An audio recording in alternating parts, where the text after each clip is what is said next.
Summer transfer window open হয়ে গেছে অনেক দিন, কিন্তু অনেক দিন হয়ে যাওয়ার পরও আমরা আইএসএলের দলগুলো থেকে কোনো আপডেট পাচ্ছিলাম না। বাট আলটিমেট তার অপেক্ষার কিন্তু অবসান হয়ে গেছে। দুইজন বিদেশি খেলোয়াড়কে কিন্তু সাইন করে নিয়েছে। তাদের বিস্তারিত আপডেট জানাবো আজকের এই ভিডিওতে। তাছাড়া থাকছে জাতীয় ফুটবল দলের কিন্তু নতুন একজন কোচের নাম উঠে এসেছে, তারও আপডেট দেবো আজকের এই ভিডিওতে। তাছাড়া থাকছে সিএফএল আজকের থেকে শুরু হচ্ছে, কাদের প্রথম ম্যাচ তারও আপডেট দেবো আজকের এই ভিডিওতে।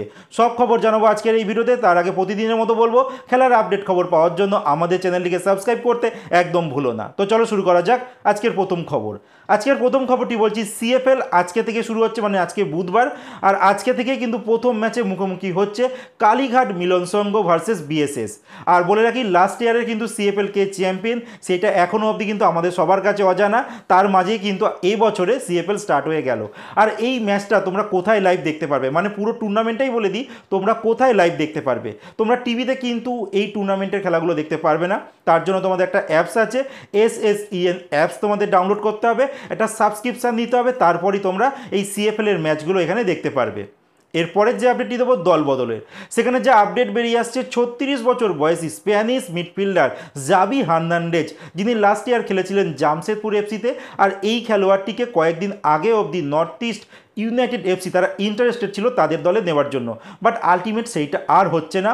এবার যা খবর বেরিয়ে আসছে, পাকাপোক্তভাবে তিনি এবার যেতে চলেছেন চেন্নাই এফসিতে।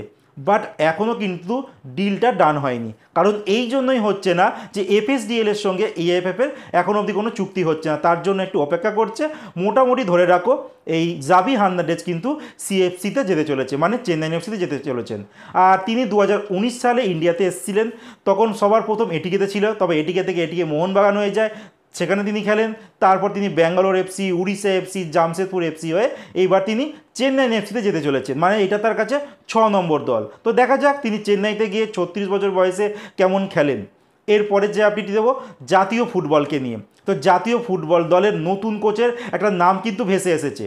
কয়েকদিন আগে অবধি যা শোনা যাচ্ছিল, দেশীয় কোচ হয়তো কোচ হতে পারে জাতীয় দলের, সেখানে সঞ্জয় সেন, খালিদ জামিল এই নামগুলো ভেসে আসছিল। বাট আলটিমেট কিন্তু আস্তে আস্তে এই দেশীয় কোচের থেকে কিন্তু চিন্তাধারা সরতে শুরু করেছে, আবার বিদেশি কোচের দিকে ঝুঁকতে চলেছে এআইএফএফ।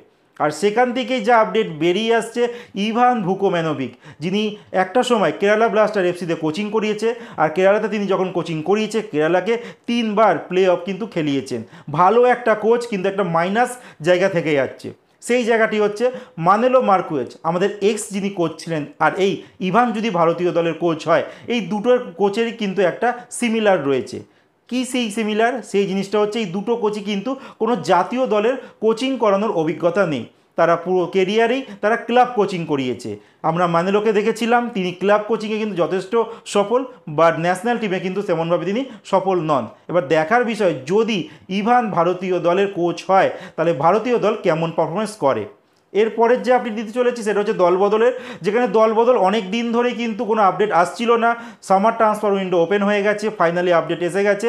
বেঙ্গালুরু এফসি তারা কিন্তু দুইজন খেলোয়াড়কে সাইন করেছে, একজন সেন্ট্রাল ব্যাক আর একজন হচ্ছে মিডফিল্ডার। মরক্কন একজন সেন্ট্রাল ব্যাককে তিনি সাইন করেছে এই বেঙ্গালুরু এফসি। এই খেলোয়াড়টির নাম সালাহিদিন বাহি, তিনি লাস্ট খেলেছেন মরক্কানে, আর মরক্কো তার দেশ, আর এখানেই তিনি পুরো তার কেরিয়ারের খেলাটা খেলেছেন।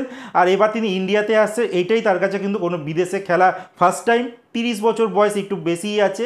লাস্ট ইয়ার 25টা মতো ম্যাচ খেলেছে তার দেশে, আর সেখানে তিনি একটা গোলও করেছেন আর একটা অ্যাসিস্টও করেছেন, মানে একটা ডিফেন্ডার, একটা গোলও করেছেন, একটা অ্যাসিস্টও করেছেন। তো একটা ভালো ডিফেন্ডার, যা স্ট্যাট দিকে বোঝা যাচ্ছে।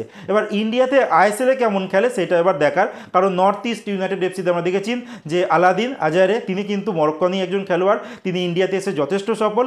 এবার কিন্তু আইএসএলের দলগুলো তার জন্যই হয়তো মরক্কান দিকে একটু বেশি ঝুঁকছে। তো দেখা যাক এই সালাহিদিন বাহি মরক্কান খেলোয়াড় ব্যাঙ্গালোর এফসিতে কেমন খেলে। আর ব্যাঙ্গালোর এফসি কিন্তু সেন্ট্রাল ব্যাকের সঙ্গে একজন মিডফিল্ডারকেও সাইন করেছে, একজন আর্জেন্টিনার একজন মিডফিল্ডার তাকে সাইন করিয়ে নিয়েছে, যার নাম ব্রায়ান স্যানচেজ, যিনি পুরো কেরিয়ারে আর্জেন্টিনাতেই খেলেছেন। আর তারও এটা প্রথমবার বিদেশের কোনো দলে খেলা।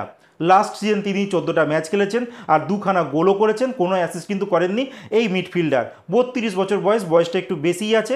আর এই দুটো খেলোয়াড় মানে আর্জেন্টিনার এই ব্রায়ান স্যানচেজ আর মরক্কান খেলোয়াড় সালাহিদিন বাহি, এই দুজন খেলোয়াড়কে কিন্তু খুব অল্প টাকায় ব্যাঙ্গালোর এফসি সাইন করে নিয়েছে। বাট এই দুটো খেলোয়াড়ই কিন্তু স্ট্যাট দেখতে পাচ্ছি খুবই ভালো আছে, বাট একটা মাইনাস পয়েন্ট হচ্ছে তারা বিদেশে কখনো খেলেনি।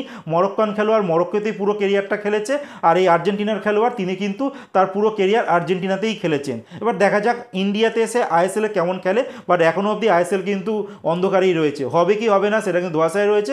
তার মাঝেই কিন্তু ব্যাঙ্গালোর দুইজন খেলোয়াড়ের নাম কিন্তু ঘোষণা করে দিল। তো আজকের মতো খেলার খবর এতটুকুই, ভালো থেকো, সুস্থ থেকো, দেখা হচ্ছে নতুন আর একটা ভিডিওতে।